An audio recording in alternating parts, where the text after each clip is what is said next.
Greetings in the divine name of His Imperial Majesty Emperor Haile Selassie I, King Alpha, and I Divine Mother Empress Menen Queen Omega, and I the children of Jah Rastafari, representing for the Ankh Nation family, better known as Africa. Let the words of my mouth and the meditation of my heart be accepted behind thy sight, O Jah. Greetings ones and ones. Once again, give thanks for lending ears so I can articulate Rastafari. Now, this word sound a while ago, I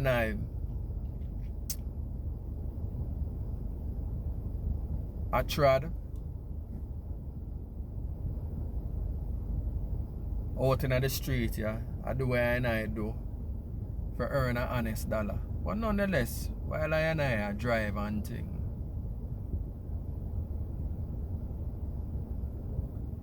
vibration I resonate in my heavens, and I look into the King again, and you know, say, like we say, I grew up within a Christian society. So as a child, I was raised upon Christian principles. And I reflect on the King. Because always I reflect on Rastafari and articulate Rastafari and give clarity to Rastafari. And so, in one of the moments, I drive and thing, and I look on the King, not from the spookism or them teach but the reality of the King. His Imperial Majesty Emperor Haile Selassie I. And the teachings as recorded in the Bible about Yahshua the Christ. Now, when I look on the two ones them treadings, I recognize that there's a whole heap of commonality between the two ones them. Now, them teach I about Jesus, and I look on the thread that Jesus showed out, and I recognize that Jesus is a man according to the Bible. Him deal with the highest and him deal with the lowest. Him give audience with scholars, teachers, and religious teachers too. You know what I mean? And likewise, him have audience with leaders and rulers. And when we taking a look on the King himself, as I look on His Imperial Majesty Emperor Haile Selassie I, Jah Rastafari, as Christ and I'm kingly character. Them correlate too. Because the King, and we always have to highlight, this within the time frame and context, especially with I and the diaspora.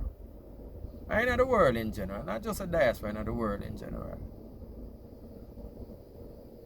Since the ascendancy of white supremacy, I has never seen a black man that was accorded such respect, wherein, like the Christ, he also conquered with the highest leadership, monarchies, dignitaries, president, prime minister, whatever you want to call it. The King have audience, even the highest religious authority, which is the Pope. The King has audience with all these ones and ones, but not only that. The King has had audience with the less, what them call the less fortunate or the unfortunate, or whatever type you want to give the people them where you call poor people. And a case in point where I reflect on, and the reflection is in relation to the April 21st visit of the King to Jamaica, 1966. The Rastafari community just, for Rastafari we call that a groundation. And we just celebrate that in recent times. Now, when I look on the king again, like I said, when the king forward in Jamaica, yeah, like I said, the Jamaican government intention was to bring the king forward for discredit Rastafari. But the king embraced Rastafari. Not only that, the king invite the Rasta them as a part-time delegation. And an interesting story I come about, read the king with Rastafari, is one time I hear Elder Plano, and him relive the moment when the king visit Jamaica in a 66 pound Mota program. Yeah, Mota Baruka program. Me hear the interview, and Mota interview him too. And the king, Elder Plano that is, he might give a recollection when the elders them come a king's house. You have audience and intermingle with the top of society now. The Rastas them represent the lower end, the lower class, the outcast of society. I just draw that correlation if I show you the king, you know. I know the king tried like, as how them teach I and I, with the biblical Christ, Yahshua. So the king of the Rasta them are intermingling with all of the dignitaries and the high officials and the top of the echelon of Jamaica society. And the elder Plana give a vibration where him say, yo, some of the Rasta elders them, they on the king's land, drunk, because some of them never, I guess them never experienced champagne and all them certain alcoholic beverage. So them consume some of them and some of them get, you know, besides themselves. And when I listen to the Elder Plano was a bit peeved, or he felt ashamed to how some of the elders them conduct themselves, to the point where some of them are urinate on the king's land. Now I find that very funny, and I listen to the elder. And in listening to the elder, I hear the tone, or the elder feel shame. So, in reflecting on that interview, the question that arises in I mind is that the elder felt ashamed depends on the perspective and the lens where the elder view the whole moment.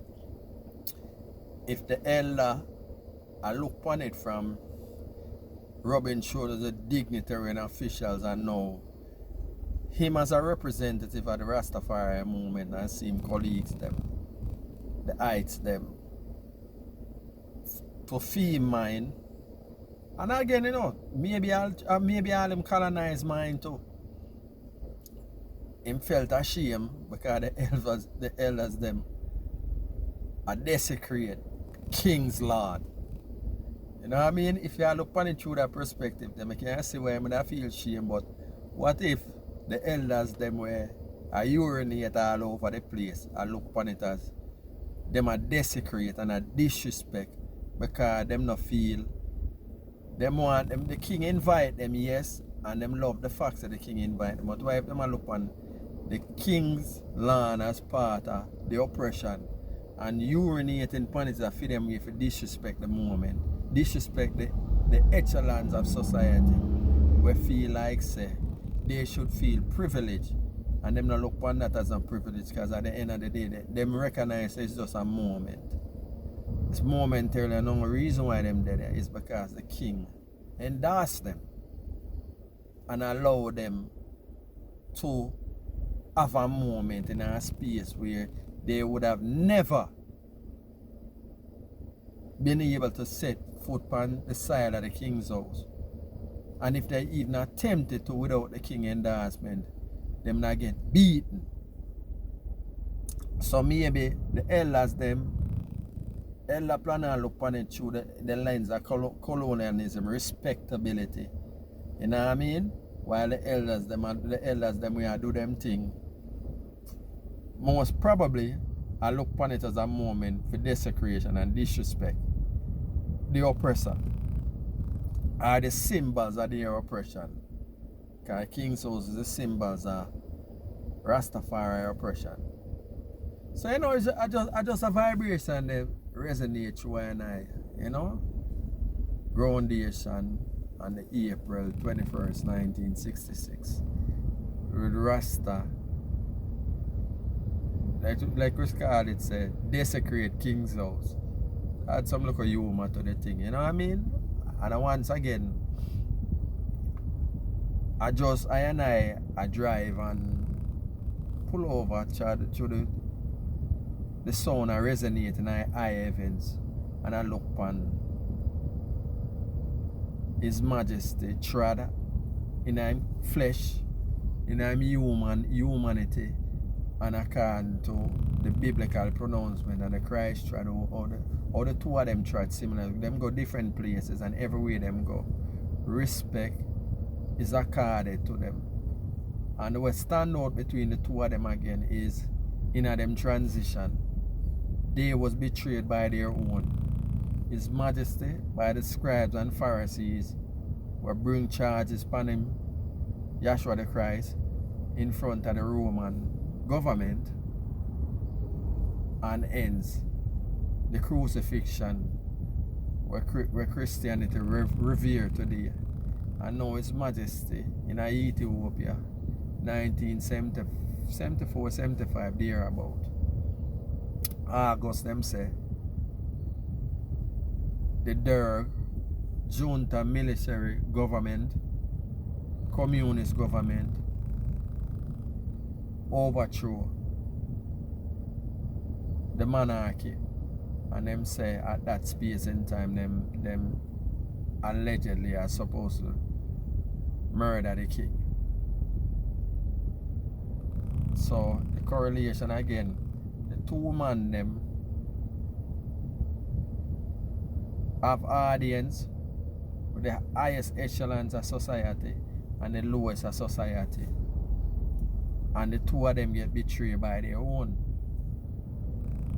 Because the Ethiopian Dergs them, Mingitsu and Jesus with Pontius Pilate and the scribes and Pharisees them really a charge against him. So just that, and then looking at the emperor visit to Jamaica and give credence and endorse Rastafari, and also stop the persecution of Rastafari, because in a them time space there, you know, Rasta feel it hard.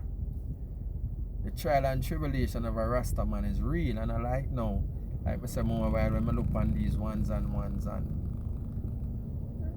when you see them with them locks and them things, about them time, all of them who you see are wearing locks right now, wouldn't have wearing no locks. Because it took the oppression and the fire and the persecution but come with looking like a Rasta man was terrible. But yet still Rasta persevere, and here it is today. Ones and ones can wear them locks now and denounce Rasta and ball out, say them wear locks from a cultural perspective. But had it not been for Rastafari paying the price in our blood, they would not have it today. So once again, it's another contribution, you know, with the naturality and the pride and the dignity and the love are reflecting yourself in your own image and likeness. Like how I and I extol the King, His Imperial Majesty Emperor Haile Selassie the First, Jah Rastafari, and I Divine Mother Empress Menen. You know, and I the children of Jah Rastafari. Yeah, so I just were a vibration in the wee hours here, you know, and I look into the King. So once again, Rastafari is yours. None never gave it to you. It was birthed out of white oppression and domination, on which you declare your identity organically they never gave it to you. So hold on to it and know, sir, Rastafari's Caribbean African unity. Ja Rastafari without apology. Sealer.